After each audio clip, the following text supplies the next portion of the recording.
Assalamualaikum warahmatullahi wabarakatuh. Waalaikumsalam warahmatullahi wabarakatuh. Selamat siang, selamat sore, selamat malam, selamat pagi bagi sahabat Qurani dimanapun kalian berada.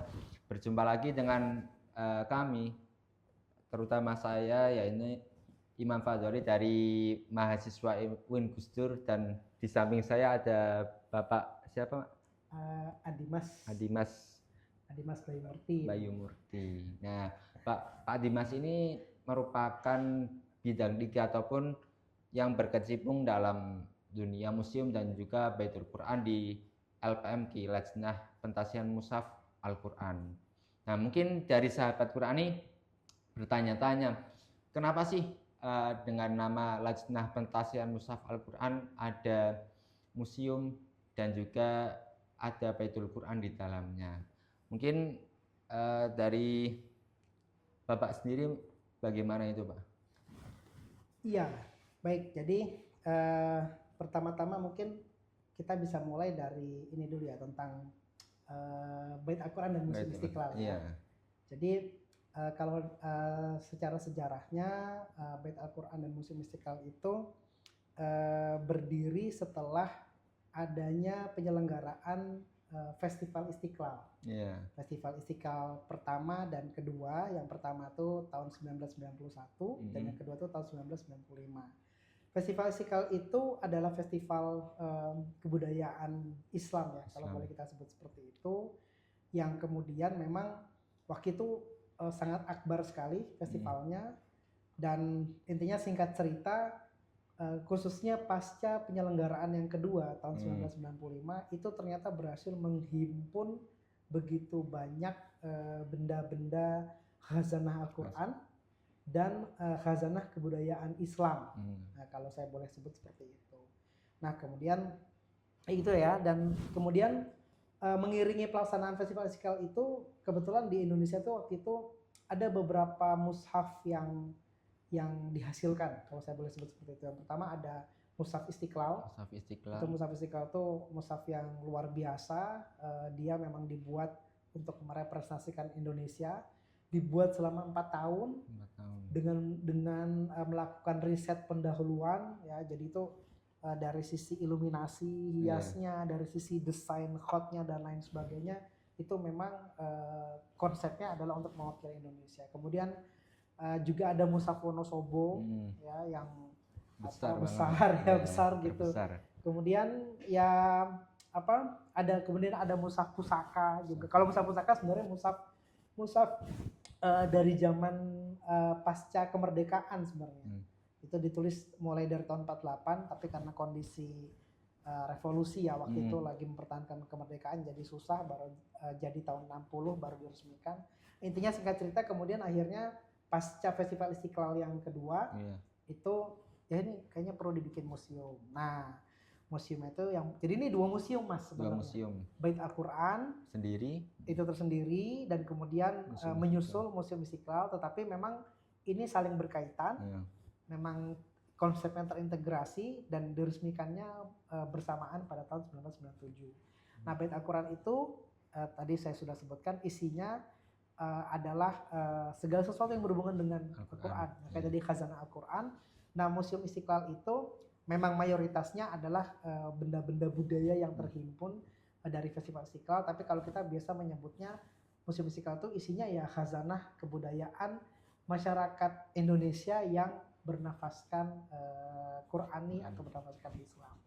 Nah, dari situ baru nanti mungkin masuk ya, kenapa di Lajnah ada ya salah satu tugasnya kok ngurusin itu gitu.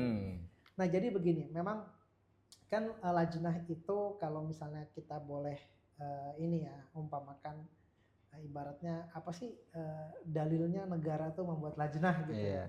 Itu kan kita tahu dari surat Al-Hijr ya, ayat 9. A'udzubillahi minasyaitonirrajim, inna nahnu nazzalna dzikra wa inna lahu lahafizun. Jadi bagaimana kita memelihara, menjaga Quran. Nah, ini kan rangkaiannya kalau kita kaitkan dengan lajah, di Lajnah itu ada tugas dan fungsi pentasihan. Nah, kayak yang kadang lebih kalau kita boleh buat narasi atau redaksinya, berarti Al-Quran itu perlu ditashih, perlu dijaga kesahihan teksnya. Teks. Ya, karena mentasi itu kan kita mentasi teks Qur'annya ya. Dan kemudian ada tugas dan fungsi pengkajian. Nah, ini kan konteksnya bahwa Al-Qur'an ini tentu perlu dikaji kandungannya agar bisa kita pahami. Kan nanti kan ujungnya, karena Quran ini kan petunjuk hidup ya gitu ya. Hudal linnas katanya. Jadi biar bisa dilaksanakan harus dipahami. Dan sebenarnya termasuk yang dimaksud dengan menjaga Al-Quran itu tentu juga harus dijaga pemahamannya. Dalam artian karena kan Quran ini ditafsirkan juga tidak boleh sembarangan ya, ada kaidah-kaidahnya. Jadi keberadaan lajnah dari sisi tugas dan fungsi pengkajian itu diantaranya kita yang istilahnya negara hadir dalam menghadirkan terjemahan Al-Quran yang istilahnya sifatnya otoritatif lah dari negara.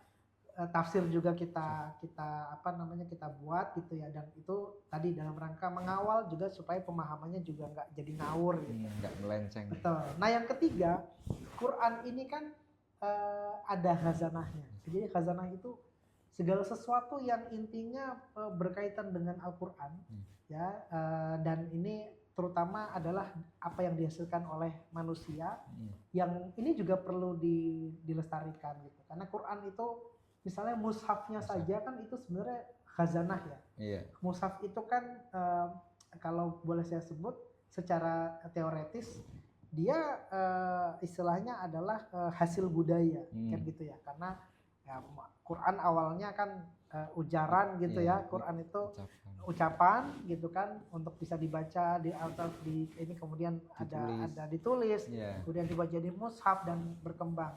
Jadi contoh khazanah itu misalnya mungkin kita tidak pernah membayangkan ada mushaf braille misalnya. Nah ini kan kalau orang bilang wah itu Nabi nggak mencontohkan gitu kan. Nah tapi kan dalam perkembangannya ya orang yang Muslim ini kan juga ada yang tunanetra ya kan. Bahkan yang terakhir lajnah ini kan juga menstandarisasikan atau membuat mushaf Al-Quran isyarat ya, Al-Quran isyarat yang kita mungkin kalau kita lihat tuh unik gitu ya, baca Quran tapi nggak ada suaranya ya, karena memang dengan bahasa isyarat. Nah itu contoh khazanah Al-Quran yang demikian. Nah itu perlu dilestarikan Mas, karena apa? Nah ini mungkin konteksnya Mas Imam ya, kan mahasiswa nih. Kita bisa tahu kenapa kalau sekarang kita baca Quran enak sekali gitu ya, udah banyak tajwidnya sampai udah bisa disimbolkan warna, udah mudah gitu. Tapi kan ternyata ini perjalanannya panjang banget ya. Gimana teks yang tadinya awalnya orang bilang gundul gitu sampai sekarang. Nah itu sesuatu yang ternyata juga perlu kita lestarikan khazanahnya untuk diedukasikan. Jadi dilestarikan tuh bukan sekedar disimpan, tapi kemudian diedukasikan.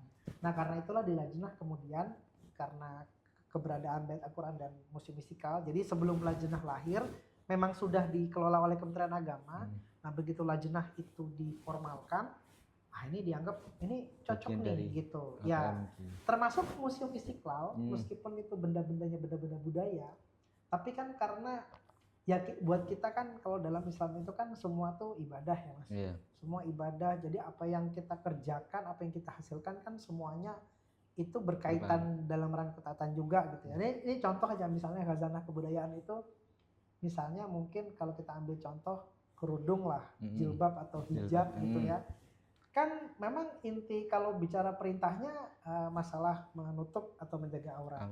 Tapi tentang modelnya kayak gimana, itu kan macam-macam. Ya, misalnya ada yang ada istilah yang pakai peniti, ada pasmina, ada apa. Nah, itu khazanah. Memang khazanah kebudayaan. Tapi karena memang ada spirit ya, ada jiwa, ada value, ada nilai yang memang itu didasari karena nilai-nilai Qur'ani kan, ingin melaksanakan, ya akhirnya itu bisa kita sebut benda-benda itu bagian dari khazanah Qur'an juga. Begitu Mas kira-kira. Tadi perbincangannya menarik bahwa banyak yang ditemukan setelah Nabi tiada seperti Al-Quran Braille dan yang lainnya. Tapi ada beberapa orang yang menafikan itu sebagai hal-hal yang tidak boleh Pak, sebagai yang bid'ah. Terus berarti kenapa loh eh, ketika membahas hal tersebut tidak pernah melihat Al-Qur'annya, bahkan titik kemudian harokat dan yang lainnya itu dibuat setelah bahkan jauh. Kalau yang saya baca itu ketika dinasti Umayyah, gitu Pak. Betul, itu betul. terlalu terkungkung dalam kesempitan dan berpikir begitu. Yaitu mungkin sedikit bagi teman-teman yang mungkin masih berpikiran hal-hal bid'ah itu ya pendek banget lah ya.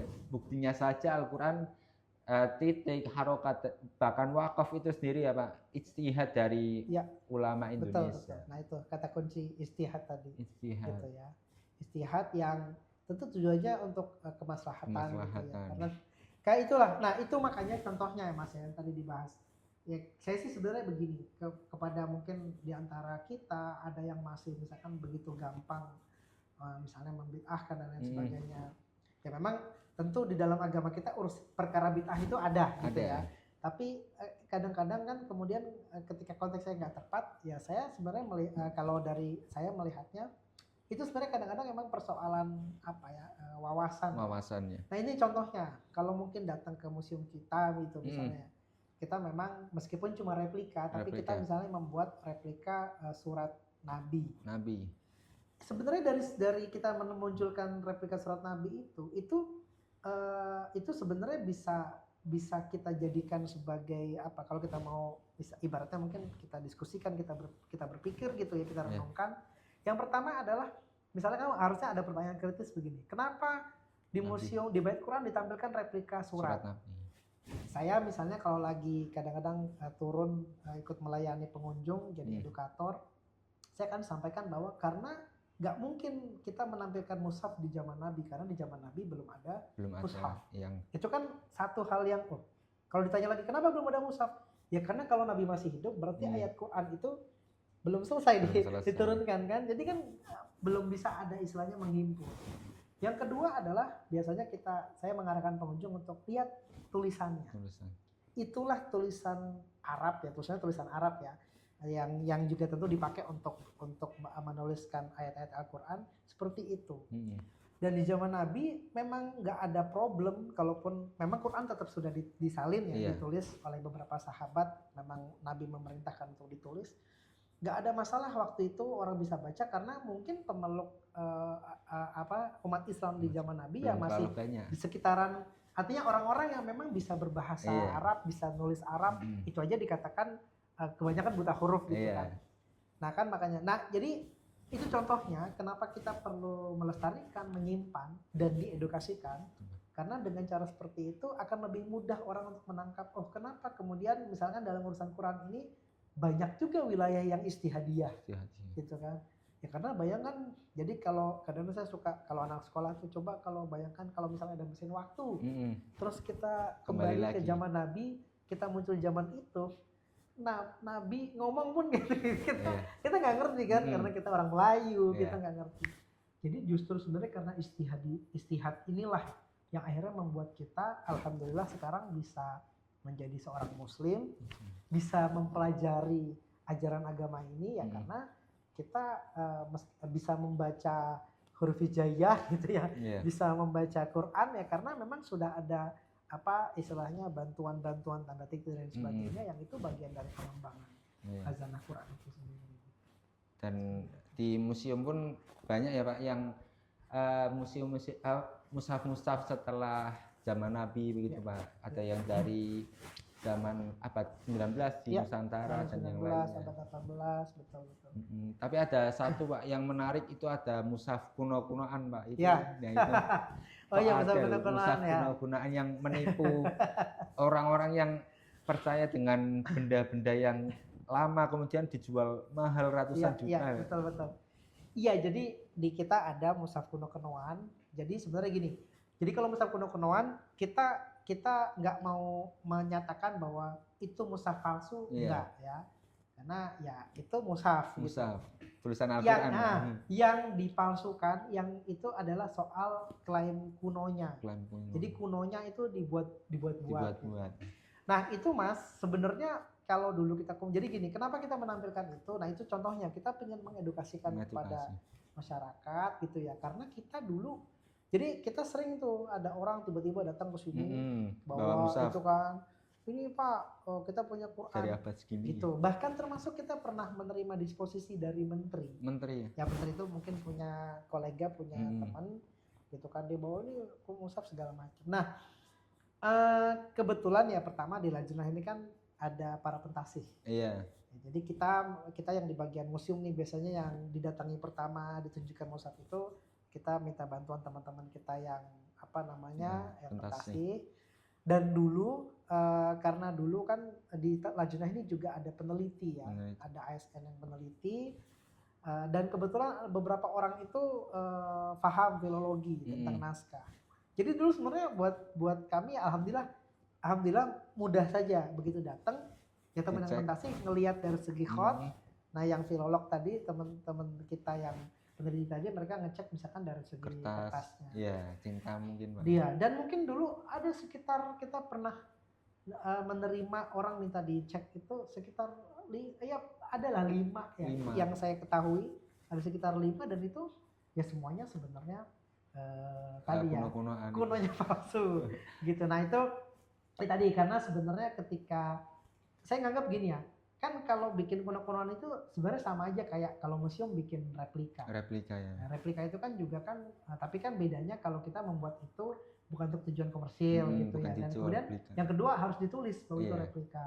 Nah ketika ini akhirnya kayak tadi ya dijual dan akhirnya masyarakat jadi membayar, kan harusnya nggak kayak gitulah ya sampai puluhan juta.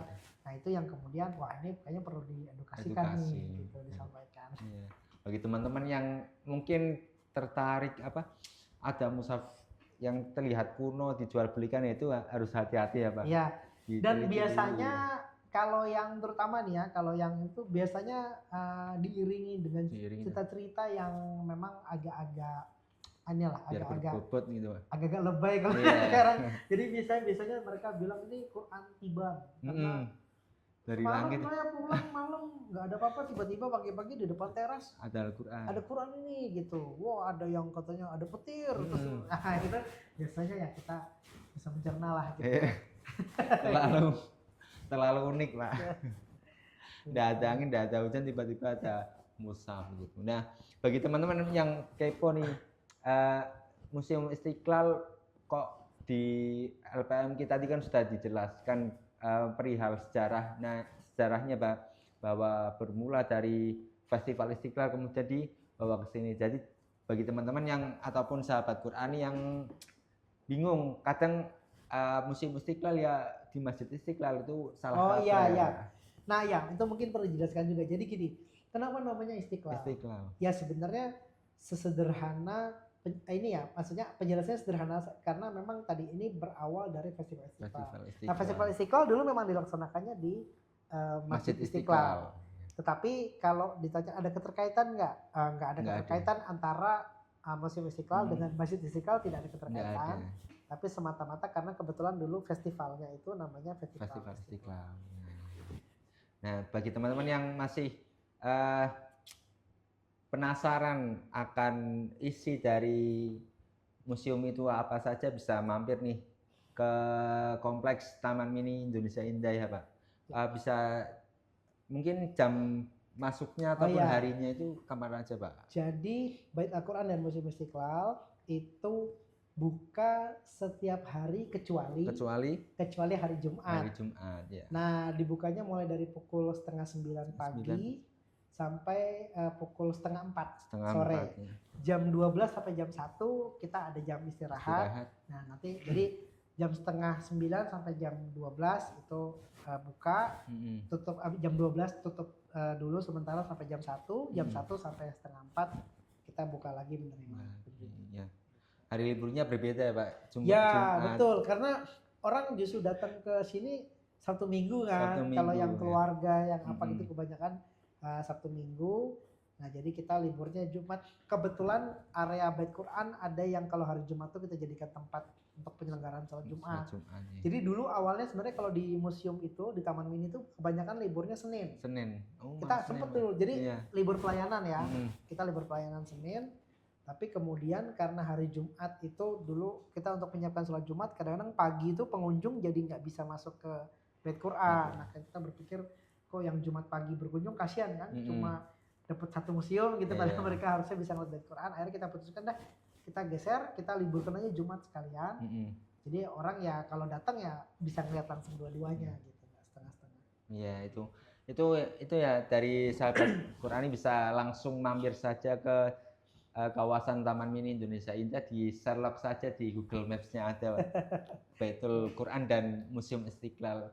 Tiketnya bersahabat ya Pak, mulai dari 5.000 tiketnya 5.000. 5.000. Ya kalau bahkan kalau yang pengunjungnya bukan WNI ya, orang asing tuh 10.000. 10.000. Itu nggak sampai $1. Iya. Bahkan untuk semabuk sebelah saja lebih mahal sebelahnya. Jadi dengan uang 5.000 Anda bisa melihat mushaf dari berbagai negara ataupun terjemahnya, dan mushaf yang dari abad-abad sebelumnya, biar menambah wawasan dari sahabat Quranis semua. Wah, ternyata peradaban Islam itu sangat luas, perjalanannya sangat panjang begitu. Mungkin terakhir ya Pak, mungkin ada pesan dan kesan untuk sahabat Quran yang ada di media gitu ataupun yang masih menonton begitu Pak. Ya pertama tentu saja ya, tadi kita sudah sebutkan bahwa kata kunci agar kita mungkin bisa menjadi orang yang mengamalkan ajaran agama kita atau Al-Qur'an ya dengan baik, itu kata kuncinya adalah literasi gitu ya. Literasi itu bisa didapatkan dari dari banyak sumber kalau sekarang tuh. Tapi dari manapun tentu saja juga bukan berarti sembarangan kita mengambil. Nah, ini mungkin tadi ya sedikit terkait dengan filosofi keberadaan lajnah, karena itu memang menjadi penting juga ya. Kita mengambil literasi tapi perlu ada filter gitu ya, dalam artian ya kita ambillah literasi itu yang kemudian kita ambil, kita pakai adalah literasi yang memang dia sahih lah gitu ya, atau kredibel lah bahasanya seperti itu. Ya, jadi belajar tentang Quran pun juga bisa di museum, bisa di perpustakaan. Jadi monggo silahkan. Syukur-syukur kalau lagi di Jakarta nih, buat yang di luar Jakarta mungkin bisa datang ke Baitul Quran itu. Ya. Begitu ya teman-teman, perbincangan yang sangat menarik di kesempatan kali ini, dan mungkin akan ada episode yang lainnya ya Pak, dari bidang-bidang yang lain, dari tasih, kemudian ada bidang pengkajian, dan tetap stay di YouTube kita. Jangan kemana-mana, jangan lupa subscribe YouTube LPMQ ya Pak. Kalau yang di YouTube untuk LPMQ itu nama channelnya Lajnah Kemenang. Ya. Dan jangan lupa juga download aplikasi Quran Kemenang ya Pak, yang sudah tasih oleh pakar-pakar Al-Quran. Quran Kemenang itu yang pasti pertama dia aplikasi Quran digital yang memang resmi dari negara. Jadi mushafnya juga sudah terstandarisasi, mushaf standar Indonesia. Juga ada mushaf terjemahannya juga sudah tentu terjemahan standar dari Kemenang, dan juga ada terjemahan bahasa daerah. Ini masih terus diupdate. Dan juga tadi Quran isyarat. Jadi yang juga ingin tahu di situ ada juga. Nah, itu bagi sahabat Quran yang Qurannya belum Quran Kemenang, tidak ada bahasa daerahnya, wah kalah sama Quran Kemenang, wajib di-download. Ya mungkin segitu dulu ya Pak pertemuan kali ini. Mohon maaf atas banyak kesalahan. Mungkin kita tutup ya Pak. Sampai jumpa di pertemuan berikutnya. Saya Imam Fadoli dan bersama Pak Dimas mengucapkan banyak-banyak terima kasih. Kurang lebihnya mohon maaf. Wassalamualaikum warahmatullahi wabarakatuh. Waalaikumsalam.